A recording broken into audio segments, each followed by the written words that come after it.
बिस्मिल्लाहिर्रहमानिर्रहीम। अस्सलाम वालेकुम। मैं हूं शकील कुरेजा। दो मौज़ूआत के ऊपर बात करेंगे। आज इमरान खान साहब के मुकदमात हैं और दूसरी तरफ आज इस्लामाबाद हाई कोर्ट के अंदर एक अहम तरीन समाअत हुई, उसका अहवाल भी आपके सामने रखेंगे। इमरान खान साहब के जहाँ तक मुकदमात की बात है तो आज़ादी मार्च के दौरान जो तोड़ फोड़ हुई तो इमरान खान साहब के ऊपर मुतअद्दिद मुकदमात बने, बहुत सारे मुकदमात में उनकी रिहाई हो चुकी, वो हम आपको गुज़ारिशात कर चुके हैं।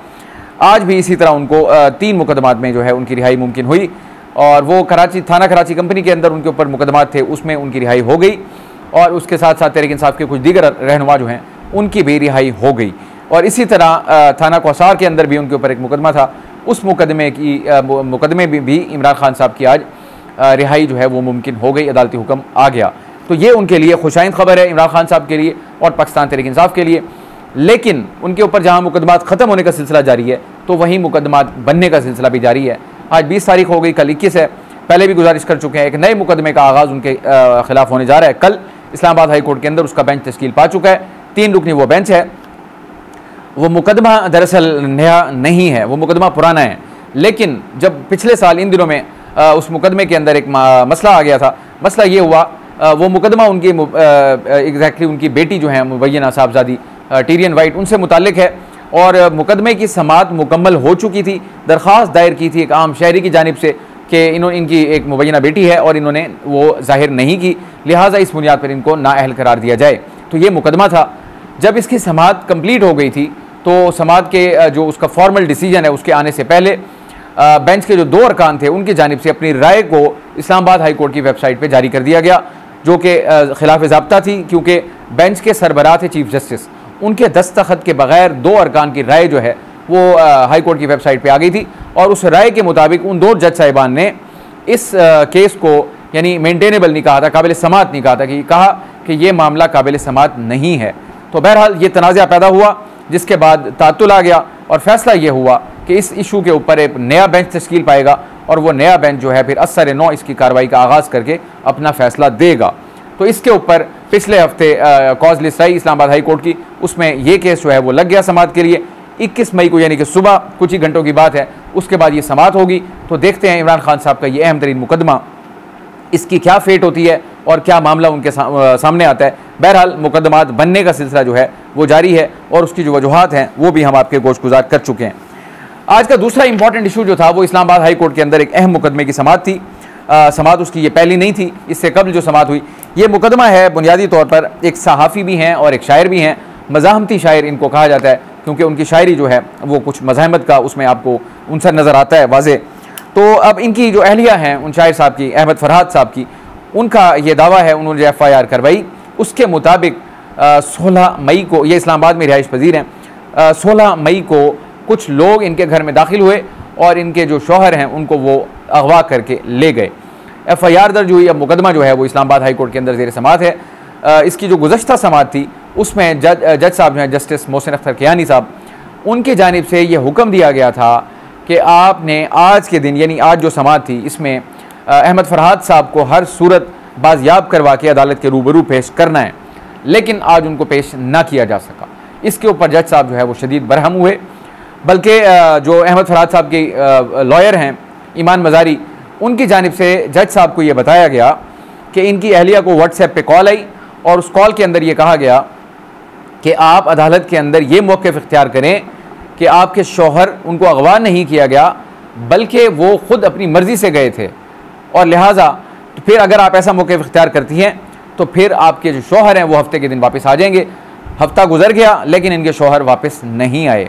तो इसके ऊपर जज साहब जो थे उनको बड़ी सख्त तशवीश हुई और मैं उनके कुछ रिमार्क्स जो हैं वो आपके सामने रख देता हूँ। जज साहब का ये कहना था, जस्टिस मोहसिन अख्तर कियानी, अब हर सूरत में बंदा चाहिए। ये वो जो शायर हैं और ये सहाफ़ी हैं अहमद फरहाद साहब, उनसे मुताल्लिक है। अब हर सूरत में बंदा चाहिए। एक आदमी को अगवा करके रखा हुआ है, अपने ऊपर से अगवाकार का लेबल हटवाएं, सेक्रेटरी दिफा ज़ाती हैसियत में पेश हों वरना वारंट गिरफ्तारी जारी करेंगे। ये अदालत का हुक्म था। फिर उसके बाद वक्फा किया गया समाअत में 3 बजे तक और 3 बजे के बाद समाअत जब दोबारा शुरू हुई तो वजारत दिफा के नुमाइंदे वहाँ जो हैं अदालत के सामने पहुँचे और उनका ये मौक़िफ़ था कि मग़वी जो है यानी कि फ़रहाद साहब ISI के पास नहीं है और ISI पर इल्ज़ाम है, मगर वो इस इल्ज़ाम की तरदीद कर रहे हैं। यानी कि वजारत दिफा के जो नुमाइंदे गए उन्होंने अपनी तहकीक कर ली तहकीक करने के बाद, ये समाअत के दौरान जब वक्फा था वो इसी मकसद के लिए था, तो तहकीक के बाद उन्होंने जाके मौक़िफ़ अपनाया कि मग़वी जो है वो ISI की हिरासत में नहीं है और ISI पर यह इल्ज़ाम है जिसकी वो तरदीद कर रहे हैं। तो ये उनका जवाब था। इस पर जस्टिस मोहसिन अख्तर कियानी जो है उनकी जानिब से कहा गया, अब ये बड़ी सख्त बात है, वो कहते हैं कि अब मामला ISI और MI के दायरे अख्तियार से बाहर निकल गया है, वो अपनी नाकामी बता रहे हैं और सेक्रेटरी दिफा लिख कर अपनी रिपोर्ट पेश करें, सेक्रेटरी दाखिला और दिफा अदालत में पेश हों। अगली समाअत जो है वो इसकी कल है, तो सेक्रेटरी दाखिला को भी तलब कर लिया है, सेक्रेटरी दिफा को भी तलब कर लिया है अदालत की जानिब से, और कहा गया है कि जो आपने जवाब यहाँ पे दिया है वो आप तहरीरी शक्ल में दें। अब इसमें अहम चीज़ जो जज साहब की जानिब से कही गई वो ये है कि यानी एजेंसीज़ ये कह रही हैं कि वो उनके पास नहीं है, तो इसको जज साहब कह रहे हैं कि वो अपनी नाकामी बता रहे हैं। इसका मतलब क्या है? इसका मतलब ये है कि अगर उनके पास नहीं भी है, अब सवाल यहाँ पे ये है कि मैं शहरी हूँ, आप शहरी हैं, हम सारे शहरी हैं, अगर किसी के साथ कोई मसला होता है तो उसको तहफ़्फ़ुज़ कौन देता है? हुकूमत। और हुकूमत तहफ़्फ़ुज़ खुद तो नहीं आते शहबाज शरीफ साहब या इमरान खान साहब या नवाज शरीफ साहब, हुकूमत के पास उनके बाजू होते हैं, इदारे होते हैं, तो इदारों से यानी पुलिस है, लॉ इन्फोर्समेंट के जितने भी इदारे हैं उन सब से, या आपके खुफिया इदारे हैं, उन सब से आप हेल्प लेते हैं, उनको कहते हैं, उनको ऑर्डर्स देते हैं कि वो जाकर इस मामले को तहकीक करें, निकालें, जो भी मामला है। अगर आके यानी नुमाइंदे ये बता रहे हैं कि ना वो MI के पास है ना वो ISI के पास है, तो ये वो कह रहे हैं कि अपनी नाकामी का एतराफ़ कर रहे हैं। इसका मतलब ये हुआ कि अगर एक बंदा गायब हुआ है तो उसको बाजियाब करवाना, उसकी फैमिली को ला के देना, ये हुकूमत की ज़िम्मेदारी है, और अगर हुकूमत ऐसा नहीं कर पाती तो ये उसकी बहुत बड़ी नाकामी है, एक्चुअली नाकामी है। इसी तरफ तवज्जो मबजूल करवाई जज साहब ने, और आगे उन्होंने कहा मैं जब जजमेंट दूंगा तो ये मामला अगवा से कहीं और निकल जाएगा। कहीं और निकलने का मतलब ये है कि अगर कोई गायब हो जाता है, मेरी ये उससे अंडरस्टैंडिंग ये डेवलप होती है कि अगर एक शहरी जो गायब हो गया और हुकूमत कह रही है, हुकूमत का इदारा है, इदारा जाके नुमाइंदा कह रहा है कि हमारे पास नहीं है, भाई अगर आपके पास नहीं भी है तो अदालत का हुक्म था कि जहाँ भी है उनको पेश करें, आपने पेश नहीं किया, इदारों के पास भी वो नहीं है, तो ये तो हुकूमत ने नाकामी का एतराफ़ कर लिया कि वो उसको बाजियाब नहीं करवा सके, उनको मालूम ही नहीं है कि वो बंदा कहाँ है। तो ये बहुत बड़ा क्वेश्चन मार्क है जिसकी जानिब तवज्जो दिवाई जज साहब ने। अब वो ये कहते हैं जज साहब कि मैं जब जजमेंट दूंगा तो ये मामला अगवा से कहीं और निकल जाएगा, और ये मामला इतना सादा और आसान नहीं है, इस केस में एक मिसाल कायम होनी चाहिए। इसके बाद मजीद उन्होंने कहा कल दोनों सेक्रेटरीज पेश हों, यानी कि सेक्रेटरी दिफा और सेक्रेटरी दाखिला, फिर वज़ीर आज़म और काबीना अरकान को बुलाएंगे। ये जो बातें थी वो एक जिसको कहते हैं ना कारी ज़रब की तरह लगी हुकूमत को, और फिर हुकूमती नुमाइंदे जो हैं मुताल्लिका वो हैं वज़ीर कानून, उनको फिर टीवी के ऊपर आना पड़ा और उनको बात करनी पड़ी। उन्होंने आके पहले तो ये कहा कि आज समाअत के दौरान जो गुफ्तगू हुई उससे वो उनको बड़ा दुख हुआ कि इस किस्म के रिमार्क्स जो हैं वो नहीं आने चाहिए थे। वो ये कहते हैं ये जो हमारे वज़ीर कानून साहब हैं कि हमारे एक दोस्त शायर अहमद फरहाद जो हैं उनकी गुमशुदगी का केस इस्लामाबाद हाई कोर्ट में ज़ेर समाअत है। मुझे तकलीफ़ हुई जिस तरह के रिमार्क्स मीडिया में रिपोर्ट हुए, यानी जज साहब ने जो बातें की ये उसके ऊपर कह रहे हैं कि मुझे बड़ी तकलीफ़ हुई। आगे वो कहते हैं रिपोर्ट के मुताबिक जो रिपोर्ट हुआ, एडिशनल अटॉर्नी जनरल ने बड़ी वजाहत के साथ कहा, अदालत को बताया कि वजारत दिफा ने अपने मुतालिका इदारों से पूछा है और वो कह रहे हैं कि वो हमारी तहवील में नहीं है, और उन्होंने अदालत को बताया कि क्योंकि FIR दर्ज हो चुकी है इसलिए पुलिस को वफाकी हुकूमत से जिस तरह की मदद चाहिए वो वफाकी हुकूमत फराहम करेगी, लेकिन इसके बावजूद ये कहना कि ये मसला इस तरह से हल नहीं होगा, तफ्तीश से हल नहीं होगा, सेक्रेटरी सारे आ जाएँ वो मुतमईन नहीं करेंगे तो अफवाज पाकिस्तान के सीनियर अफसरान आके खड़े हों। फिर आगे वो कहते हैं अगर वो मुतमईन नहीं करेंगे तो हम वज़ीर आज़म और पूरी काबीना को यहाँ तलब करेंगे। ये अदालतों का मैंडेट नहीं है। ये कौन जवाब दे रहा है? ये जवाब दे रहे हैं वज़ीर, वफाकी वज़ीर कानून। और वो फिर आप मज़ीद आगे कहते हैं मैं बड़े अदब से अर्ज़ करूँगा कि आखिरी बात उन्होंने बड़ी अहम की, मैं अदब से अर्ज़ करूँगा कि अदालतों ने आइन और कानून के मुताबिक इंसाफ फराहम करना है। क्या ही अच्छा हो कि जो भी हुक्म हो वो अदालती हुक्म के ज़रिए पास कर दिया जाए, और ये जो तरीका है कि सनसनीखेज़ ख़बरें बाहर निकलें और ज़्यादा बेचैनी फैले, हमेशा गैर मुनासिब रहा है।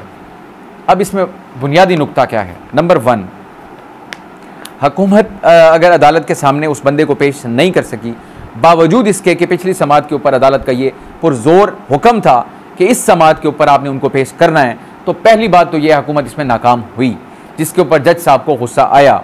फिर जज साहब की जानिब से जो बातें की गई वो सादा नहीं है, वो बड़ी सख्त बातें हैं, और वो उसके ऊपर सख्त मैं उनको इसलिए कह रहा हूँ, अगर वो सख्त ना होती तो हुकूमत की तरफ से इतना फसाहत के साथ, बलागत के साथ और बड़ा वसी वरीज़ जवाब ना आता, तो उन्होंने इस्तदा और अदब और अर्ज़ के दायरे में आकर बहुत सारी बातें इनकी जानिब से भी कर दी।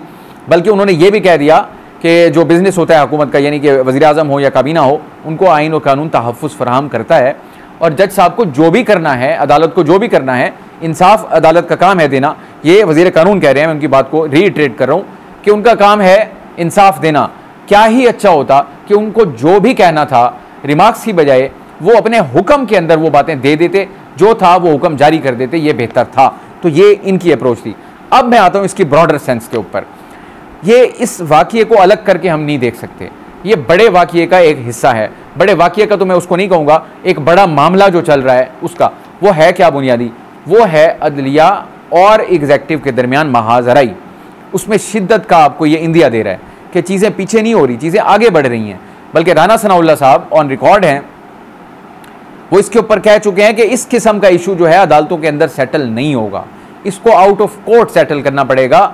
और मैं वज़ीर आज़म साहब की गोशगुजार कर चुका हूँ, रिक्वेस्ट कर चुका हूँ कि आप जो है जनाब सदर को लिख के भेजें, क्योंकि वो कमांडर इन चीफ़ हैं और मुल्क के सरबराह हैं वो। तो अगर उनको आप लिख के भेजें कि वो इस मामले के लिए इनिशिएटिव लें ताकि ये issue out of court settle हो। कौन सा इशू, जिसको मैं अदलिया और एग्जेक्टिव की महाजराई कह रहा हूँ, मैं उसके 3 वाक़ये आपके सामने रखता हूँ। सबसे पहले 6 जजिस का ख़त आना, फिर उसके बाद जस्टिस बाबर सत्तार का ख़त लिखा जाना, उनके खिलाफ वो जो उन्होंने इस्लामाबाद हाई कोर्ट के चीफ जस्टिस को लिखा, फिर उनके खिलाफ सोशल मीडिया मुहिम, फिर उसके अलावा जो इस्लामाबाद हाई कोर्ट के अंदर ही एक तौहीन अदालत की कार्रवाई का आगाज़ होना, फिर सुप्रीम कोर्ट के अंदर फैसल वावडा और मुस्तफ़ा कमाल की प्रेस कॉन्फ्रेंसिस को बिलखुसूस सामने रखते हुए अज़ खुद नोटिस लिया जाना और इनको तौहीन अदालत का नोटिस जारी करना, ये एक बहुत बड़ा मामला बन चुका है। इसमें है कौन, एग्जेक्टिव, ब्रॉडर सेंस में एग्जेक्टिव है, लेकिन नीचे जैसे मैंने आपको कहा उसके आर्म्स होते हैं जो मदद करते हैं। उसमें अहम तरीन मामला इस वक्त जो ज़ेर बहस है वो हमारे सीक्रेट एजेंसीज़ का है, खुफिया इदारों का है। जजेस का इल्ज़ाम उसी तरफ था, 6 जजों का ख़त जो था। फिर उसके बाद जो जस्टिस बाबर सत्तार ने अपने चीफ जस्टिस को ख़त लिखा, आमिर फारूक साहब को, इस्लामाबाद हाई कोर्ट के जो चीफ जस्टिस हैं, उसके अंदर भी उन्होंने फिर दोबारा उन पर इल्ज़ाम लगाया कि मुझे ऑडियो लीक्स केस से अलहदा होने के लिए कहा गया, बहुत ऊपर से कॉल आई और कहा गया कि आप खुद को इससे अलग करें। ये दूसरा वाक़या हो गया। फिर तीसरा वाक़या, सुप्रीम कोर्ट के अंदर जो समाअत इस वक्त जारी है, वो अज़ खुद नोटिस की 6 जजेस के ख़त वाले मामले के ऊपर, वो अपनी जगह मौजूद है, उसकी समाअत आगे होगी। फिर इसी तरह प्रेस कॉन्फ्रेंसिस हो गई 5-6, और वो भी आप देखें बड़ी तरतीब के साथ हुई, तवातर के साथ हुई, और उनका जो यानी कंटेंट था वो कम व बेश एक जैसा था। फिर अदालत मजबूर हुई, उनको अज़ खुद नोटिस लेना पड़ा, और अज़ खुद नोटिस के बाद भी क्या सूरत हाल बनी हुई है। आपने आज भी फैसल वावडा की गुफ्तगू सुनी होगी, मुख्तलिफ प्रोग्राम्स में आज भी वो शामिल थे। वो एक कदम और आगे चले गए हैं, उनका मौक़िफ़ में सख्ती आ गई है। सख्ती किस वजह से आई, एक वर्ड जो है ना वो उनकी सख्ती की बुनियादी वजह है, वो है प्रॉक्सी। प्रॉक्सी का वर्ड यूज़ किया गया था जस्टिस अतर मिनल्लाह की जानिब से, जब समाअत हुई वहाँ पे इस्लामाबाद हाई कोर्ट के अंदर, जो एक सुप्रीम कोर्ट के अंदर एक मुकदमे की समाअत थी, तो उसमें जज साहब ने कहा था इन्हीं प्रेस कॉन्फ्रेंसिस के हवाले से अटर्नी जनरल को मुखातिब करके कि अब आप अपने प्रॉक्सीज़ के ज़रिए हमें धमकाएंगे, कुछ इस किस्म के अल्फाज थे उनके। तो वो प्रेस कॉन्फ्रेंस जो थी उसके जो कॉन्टेंट्स थे, यानी जो गुफ्तगू जस्टिस अतर मिनल्लाह ने की फुटबॉल वाली, कि फ़ुटबॉल बना के हम उनके साथ खेलेंगे या वगैरह वगैरह, फ़ुटबॉल बना देंगे, पगड़ियाँ उछालेगा जो, तो वो बात की थी फैसल वावडा ने। फिर उसके ऊपर उसको नोटिस हुआ।